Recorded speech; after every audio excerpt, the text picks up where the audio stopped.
for the detail, I'll again hand over to the Director of Finance. Director of Finance, proceed to make responses. Thank you, Chair. At the moment, we have not aggregated all of them, but with your indulgence, we can still go payslip by payslip to just add them to see how much it has come up to this point in terms of recoveries, because they are still running. Then maybe with this opportunity, Chair, why we might say that we're a bit lenient is because also on the 40% debt ratio on the payslip that it can allow deductions. Some of the payslips were not very okay. That's why you've seen that we are recovering through the amounts that are showing on the payslips. We're supposed to recover these amounts in full. Thank you, Chair.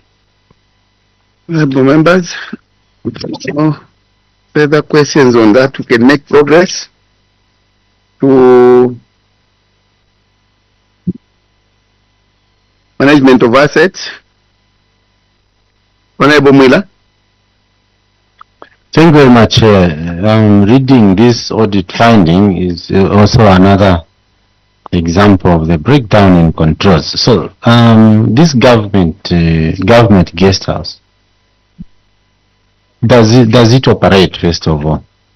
And further, how did it happen that items have gone missing? Others, there's even admission that the officers took them, one mattress and one bed, an officer took it. Some items were stolen. Others at the time of the audit could not be accounted for. When did you discover that the assets were stolen, and how frequent do you do the asset verification and submit? Yes, take that question. Okay, before the honorable member. Thank you, Chair. Controlling officer, the guest house in question has 19 rooms, of which 13 were occupied by tenants. Are you able to give any information as to why a guest house has permanent tenants when it's supposed to run as a guest house with in and out? And then also, controlling officer, why was this information not provided for during the audit process? Because you are only responding now, but during the audit process, why wasn't this issue of unaccounted for assets not catered for during the audit? I submit. Thank you. PS, take the honorable Mukumbi. So I just want to add something. PS, there's an officer that was also involved in the theft of some items from this particular government guest house. Surprisingly, you have decided to deduct. These are the payslips. You are deducting from his pay instead of taking this person to court and arresting for theft. Yeah, I submit. Yes, take those three questions.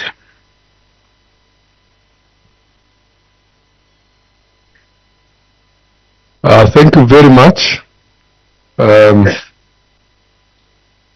Yes, there could be some laxity in the way we have handled this manner. I'll start with the rentals. There is a scarcity of accommodation in Kalabo. Scarcity of accommodation. And a lot of people, you see those people who have turned the guest house into rented accommodation are actually government officers who pay on the basis of the daily occupancy rate. So there shouldn't be any loss of business at all. In terms of the business income, they are paying according to the daily occupancy rate. So, yes, for the traveler, you may find that there is no accommodation all the time, but for the government, they are receiving the money. That's number one. For who had the the mattress. The officers want the mattress and the bed.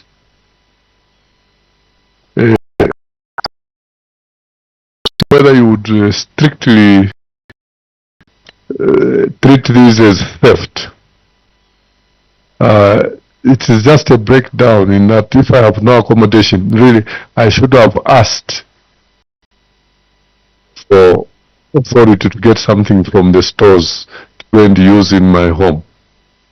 There should have been acting, but that conversion, I don't know whether it would amount to theft in the term, but yes, something was wrong, and the recovery is being made, as we're saying. And then you ask, why did it take so long for us to notice? Are there audits? Actually, there are audits which go on, and we have stores officers and so on. But I don't know, maybe I'll agree also that there was a breakdown in the processes. Otherwise, this thing would have come to light much earlier. You want to comment, the auditor or internal auditor, you want to assist me? May I ask the principal internal auditor to help me? In fact, that's what I was almost guiding. You have internal auditor here? Yes, Chair. Proceed to make your submission. Yes, thank you, Chair. In terms of the clarification on how often do we do the verifications of assets, so you may note that the internal auditors are based at the provincial administration, and this is Karao, one of the districts. So we do regular audits depending on how our work plan has been formulated. So now the clarification specifically for this one is that in terms of the items which are believed that they were stolen, it's not now that it has come to the attention of the management that they were stolen. At the time when these items were stolen, the storeroom was broken into. The management reported to police, and unfortunately it was the police which took time to issue them with the police report. But in terms of the items which were stolen, they were reported at the time when the theft took place.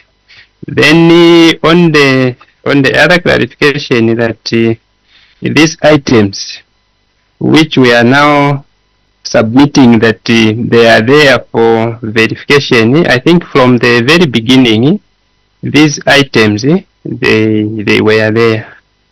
Maybe see how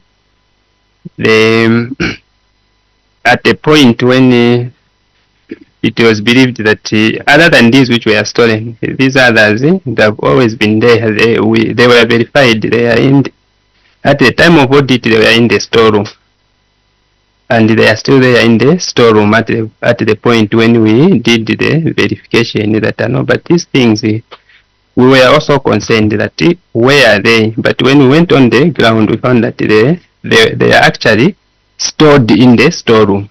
I submit.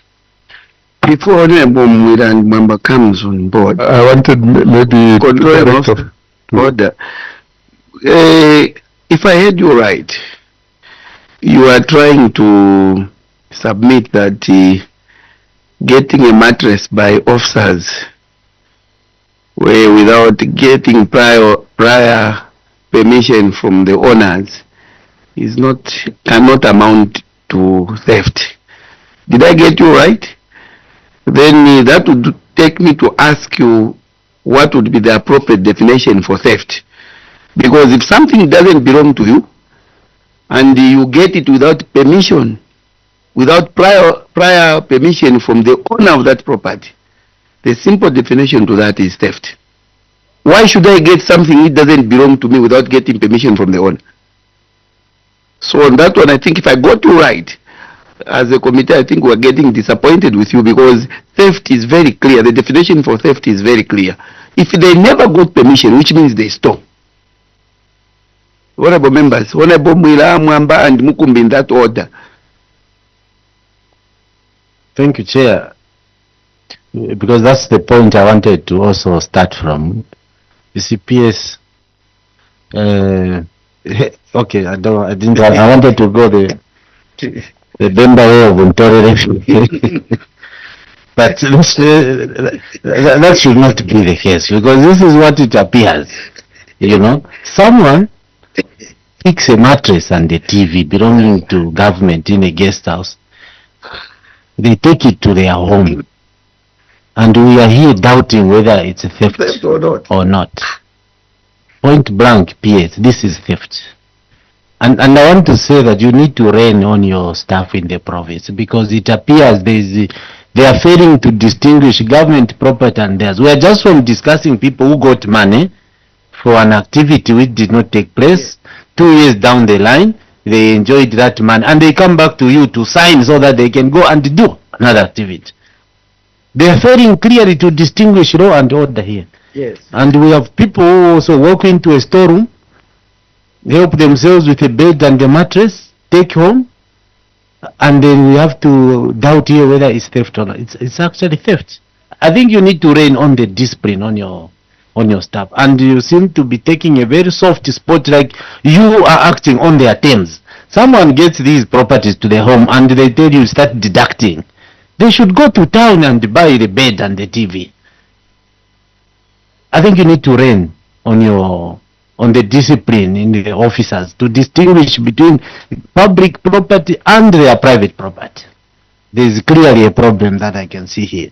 So this was theft, and deal with it as appropriate, as theft should be dealt with by a public servant. I submit. Honorable Member. Thank you, Chair. I'm looking at the police report and the listing of what it has, and then also I'm looking at the controller's response, which is which, because there is a mismatch in what is contained.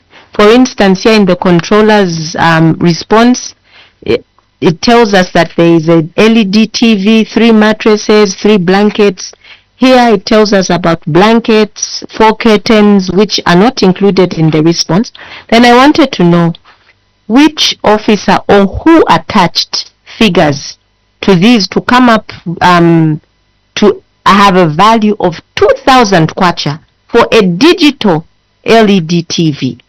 Who valued these items? Because I don't think in this day and age we have a TV that can cost 2,000 kwacha. I submit, Chair. Honorable Mukumbi.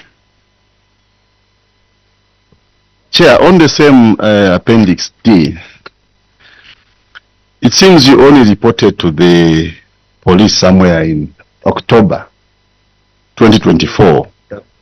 And I guess this was after audit. PS, how often do you visit some of your assets in the province? Why am I asking this? When you go into your report there, look at how dilapidated some of them are. You'll be wondering whether you even leave your office to go and inspect. If we are going to be relying on auditors for us to know who has gotten what and who has not gotten what, then we are in trouble as a country. How often do you visit your assets in the province? PS, with the assistance of your subordinates, take those 3 questions. Thank you very much. I very much know the description of theft. If you see it was not reported to the police, it's because the people involved, the officer involved, claimed that the administration knew that he had removed. It's a bed and a mattress. That's where he was sleeping. He had knew. So they knew about it. Theft, I know very well, sirs, and Madam, Honorable MPs. I would never condone theft. How often do I visit the districts?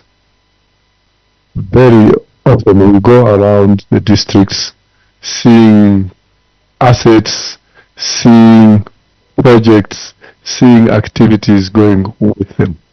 We do go, but when I go, I don't go and say, for example, to say, today I've come to Sinanga, I want to go to a storeroom to go and do a stock. No. The exercise, I would never finish working. So we assume there is administration in place. So that's why the theft was not reported. That's you. Order PS. At your level, you can't be making assumptions. You have to be sure about what is in place, whether you have got the staff in charge of stores at those particular stations or not. You should be aware. Yes, that's why the audit is there, honorable internal audit. I think the principal internal auditor said they have a program and we pay them and they go and they introduce the report, their reports. So, okay, maybe let me not use the word to assume, since so we shouldn't assume. Yes. But if the auditors have not brought that observation in a particular respect, we assume. Sorry. Then everything should be okay in that where a report about something untoward being done has been done, we actually take the officers to account, whether it's the district commissioner or the council and so on. We do follow up. So we try to follow our mandate to protect government and public assets. The administration, according to the officer, the administration were aware that he was using these things. When he moved, he was initially lodging in the same guest house. When he found the accommodation elsewhere, he asked to use these items. So they came out. That's how they came out. Yes. There's a point of order from Honorable Mukumbi. Please try to educate this committee. How do you acquire government property? Say I'm a civil servant and I wanted a tire or a vehicle or something from stores. What is the procedure? And if that procedure was followed, where is the evidence in here? Because you know it, we know it as well. What is the procedure? How do you acquire government stores? Child. Yes. As you respond, take into account what Honorable Mukumba has just asked.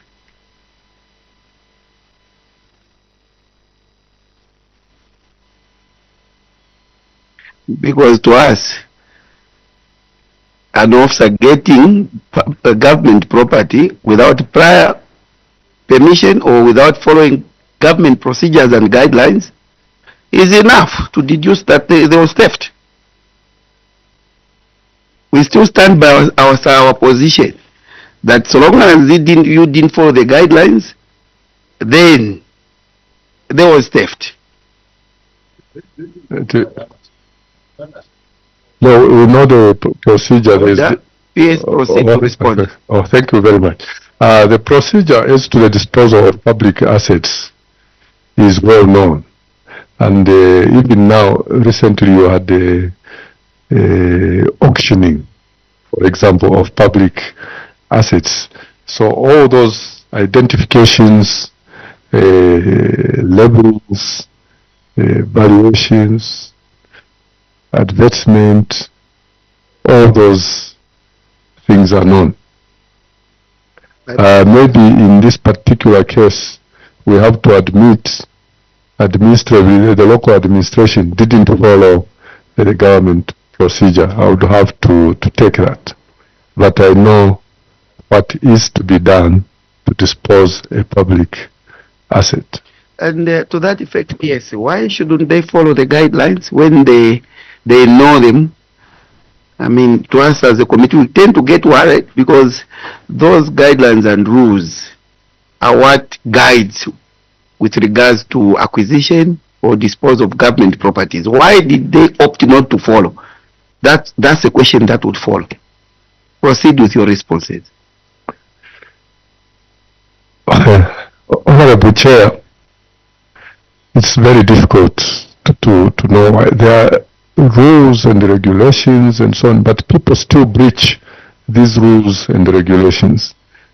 I don't know why this aberrant behavior takes place, but it's just like telling people you shouldn't drink on duty, but they still drink on duty. There is a that's aberrant behavior.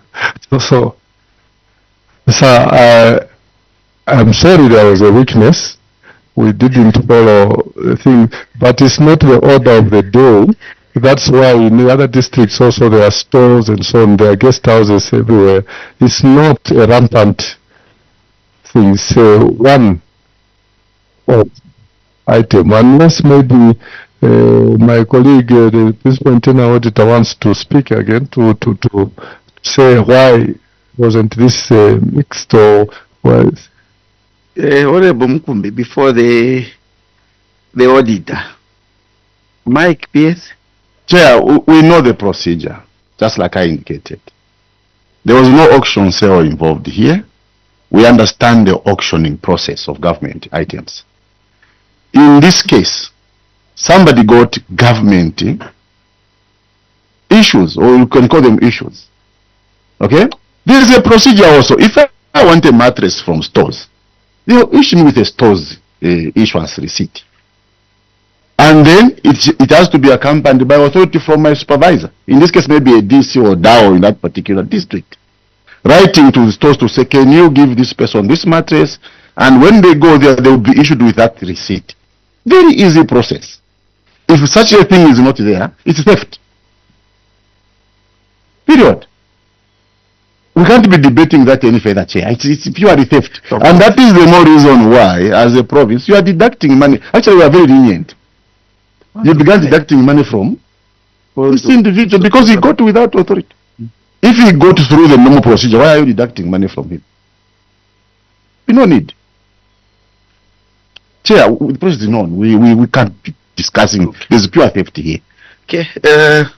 I think we have deliberated enough on this matter, and I don't think there's any new element that the internal auditor would bring here. It's very clear. Honorable Member. Chair, for me, I think I need answers when it comes to valuing a digital LED TV at 2,000 kwacha. Who gave those values? Will a TV be replaced with 2,000 kwacha? Who valued the items? Yes. Proceed to give response. Who valued the TV at 2,000 kwacha? You have a valuer in your department? Or at provincial level, do you have a valuer here? Maybe he can assist you. Proceed, PS. Thank you very much. I think when you go to the police report, it's the officer on the spot who reports, and normally the police will ask, can you put value on household goods? They ask you, but can you put value?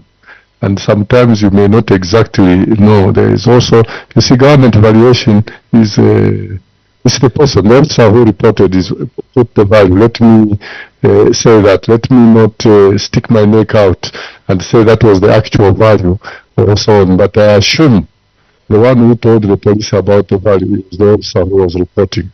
But as to whether there was an actual hold, say don't report to the police until you have asked somebody to go and run through the depot to initiate or to do what, to arrive at a value. That's how you arrive at a value, or to find out what is the market price.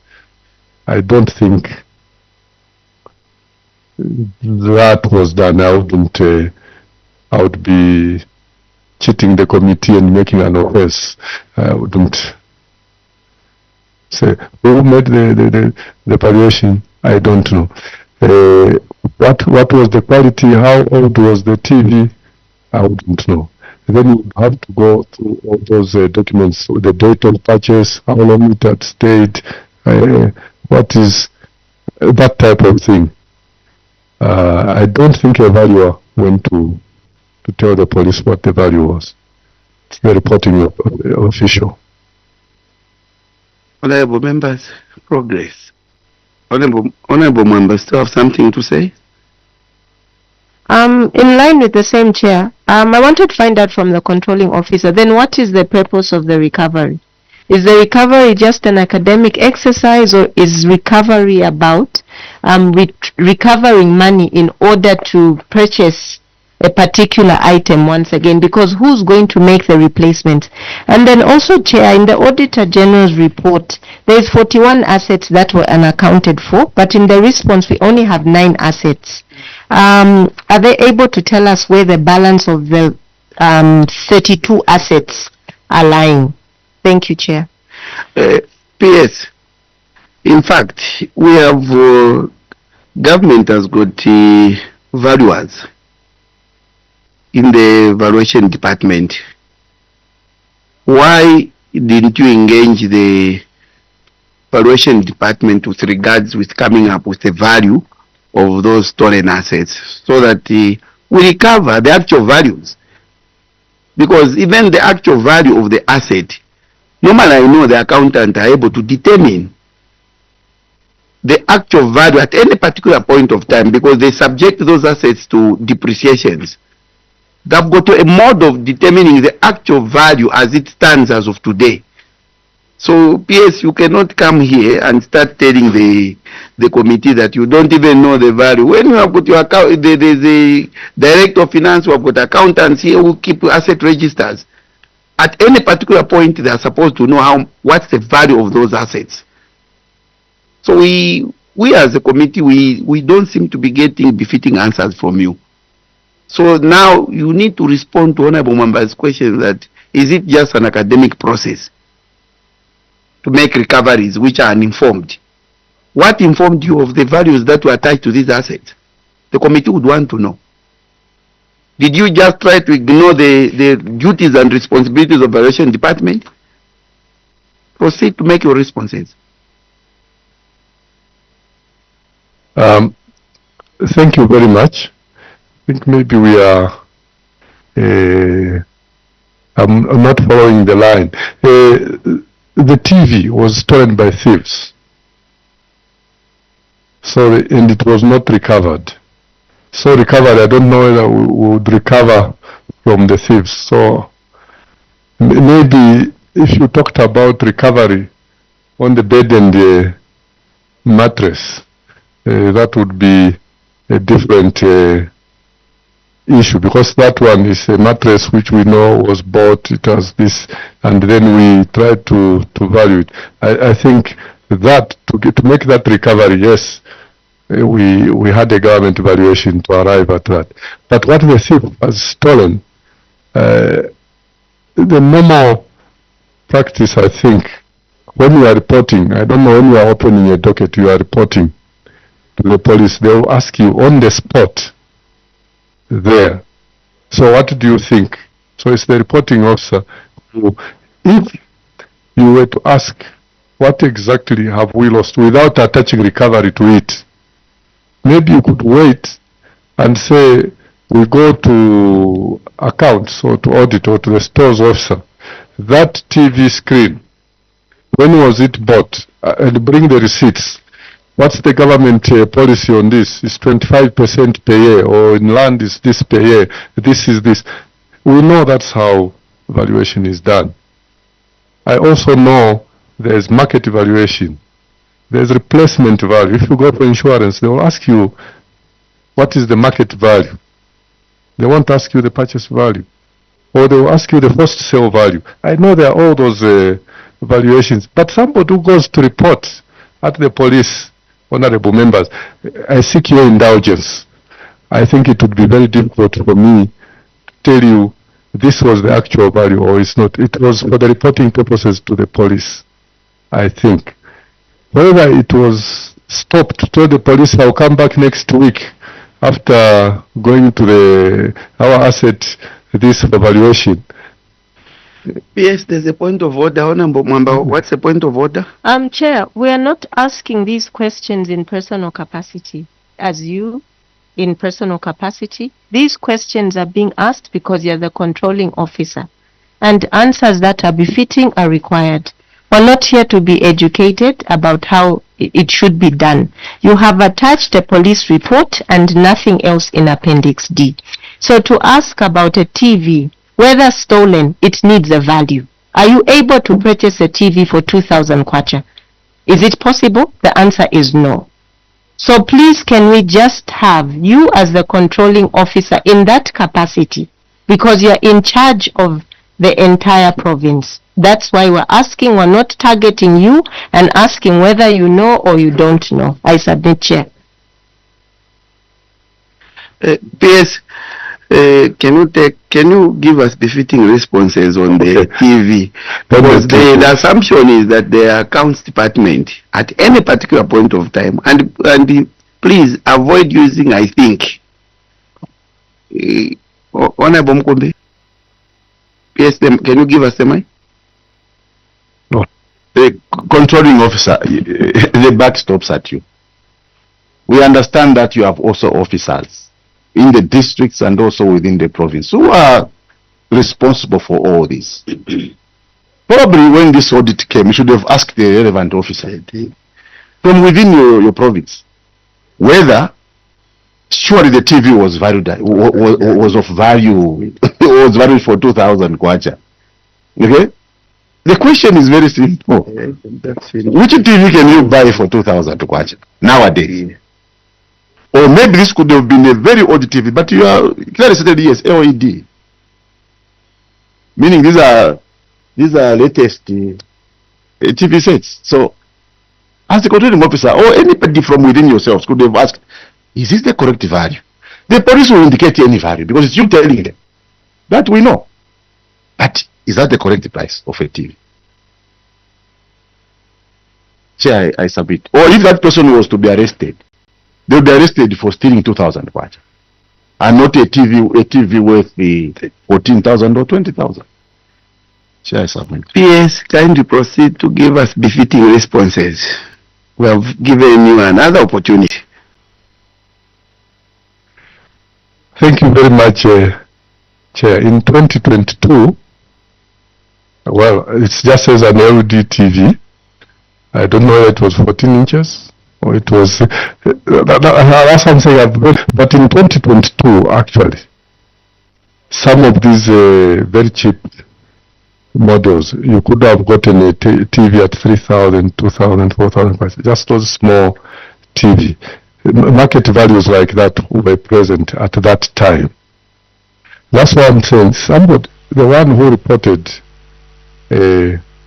probably that's what he had in mind. I can't vouch for the value, but the reporting officer is the one who gave the value. I assume it was a small TV.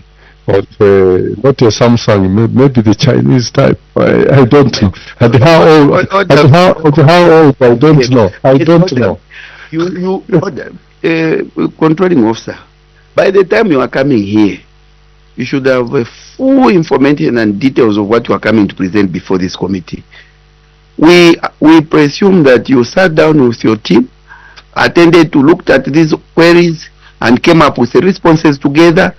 You can't come to this committee and start claiming that you don't know the details of this TV.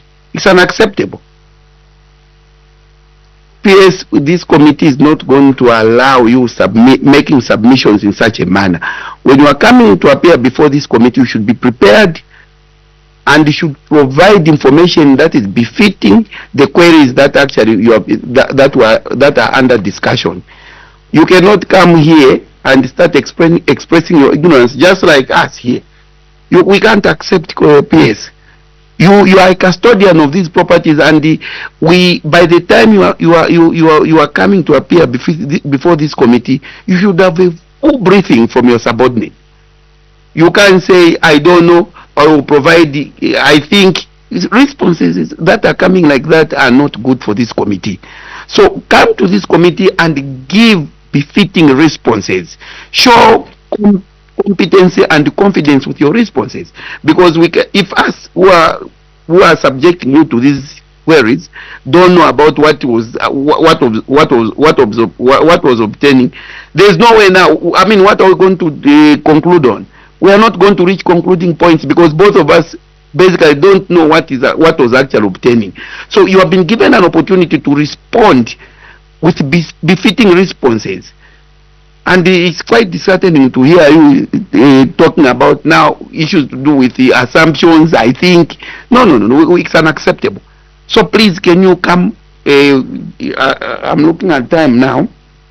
It's 13:09. As you come in the afternoon, because now I'm going to adjourn this meeting to 15:30. But as you come this afternoon, can you sit down with your team and please come and provide, when you come this afternoon, you should come and provide very befitting responses to the audit queries. We want to tell you that your team, just like you are giving responses, they never took the audit very serious. An audit is a very serious activity which your team should take serious. From the way you are responding, you can see that they haven't given you adequate information with regards to some of these things. You can't come here and start claiming that you don't know the type, the quality, and all the details about the TV that was in your custody. So as you come this afternoon at 15:30, kindly come with befitting answers. I now adjourn the meeting to 15:30 and remove the immunity as of now. You can go and have your lunch PS with your team.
Keep watching Parliament Television, a station that brings Parliament closer to you.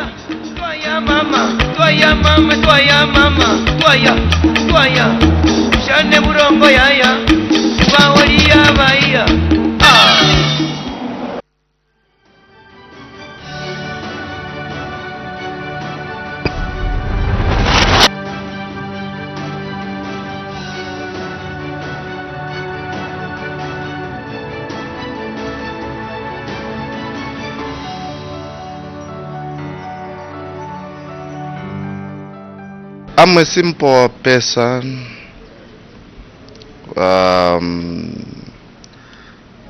who has a passion for service to humanity, who always want to see that the right thing is done at the right time, in the right way.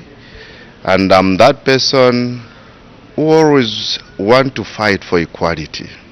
I love reading, I love researching, and above all, I also watch series.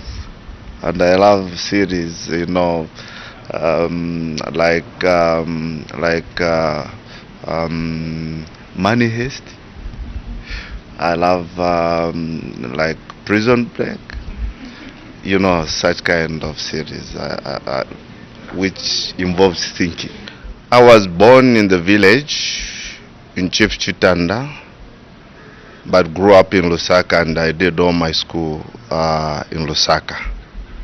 Which schools did you go to? Secondary school I went to Jacaranda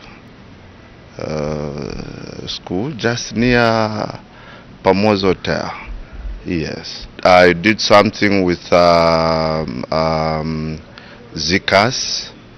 And from there I've done with also I did the railway engineering with the school for Zambia Railways. Then from there I've also I'm also actually doing tertiary education with ICU University. I'm a combination of some engineering and accountancy. So it's on that in accountancy I didn't go far. It's just a certificate in management chartered accountants. I don't know I can explain my joining of politics because I've not had interest so much to get into politics, but I've always followed politics. And because of the way we've had, you know, the successive government, you know, doing certain things where other people are disadvantaged, other people are advantaged and the like, I got to a point now where I realized, that was in 2016, that I think the way things are going, I should also maybe try and see how I can add a voice also in the political space, and see at least if I can even just influence something to make a difference. We bring in the politics of real issues. We bring in politics of service and not politics of bosses. So it was from there that with the engagement with people from my constituency, because they always followed me. Moreover, in 2016 I would have stood if I accepted, because I was followed even by the then Chief Ngabwe, the late, that he wanted also me to stand there, but I refused because by then I was not ready. Now, because people always came to me, talked to me, I thought I should not disappoint them. Let me go there and see what we can do together.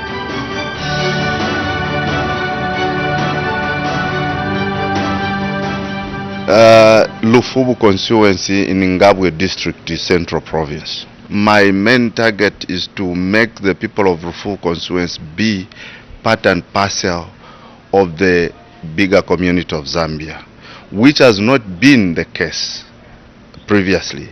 This is the constituency, I can tell you, from Kabwe to Ngabwe, which is within 100 kilometers.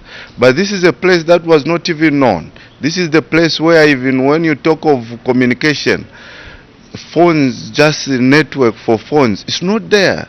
There's no radio signal right now. Even when I stand here talking to you, I feel bad because not even my people are going to see me, because it's not possible. There's no radio signal, there's nothing there.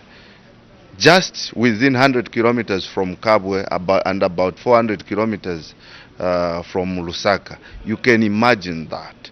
So now, for me, what I'm looking at is now to bring this community to be part and parcel of the bigger community of Zambia, where we are going to provide the necessary things that are needed, are required by humans.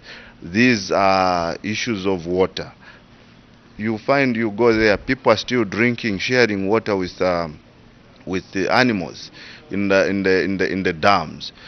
Now, this time we want to make sure that we provide clean water by drilling boreholes, and we want also to connect them, you know, with the issues of network, radio signal and everything, so that they can be part and parcel of the people who are seeing whatever is happening on daily basis. Education system there, you find there are a lot of, you go on the number of teachers. When you go to the ministry, you find you've got quite a number of teachers who are registered to say they are teaching there. Why is they are not there? You find our kids would go up to grade 7, somebody do not even know how to read. These are things we want to try and see and improve. There are even those who have tried to get to grade 7, they passed. They never used to go anywhere, because, you know, education was just something that was not even valued. This time we are valuing all these. We want to connect also the constituents with the road. The road which is there was, the last time it was graded was, I'm told, in 89. To date, imagine what kind of a road that is. We want to see, to read that this time at least we can also connect the constituents with the road network and provide all the necessary you know, things that are required for our people, and make sure that the people should feel belonging.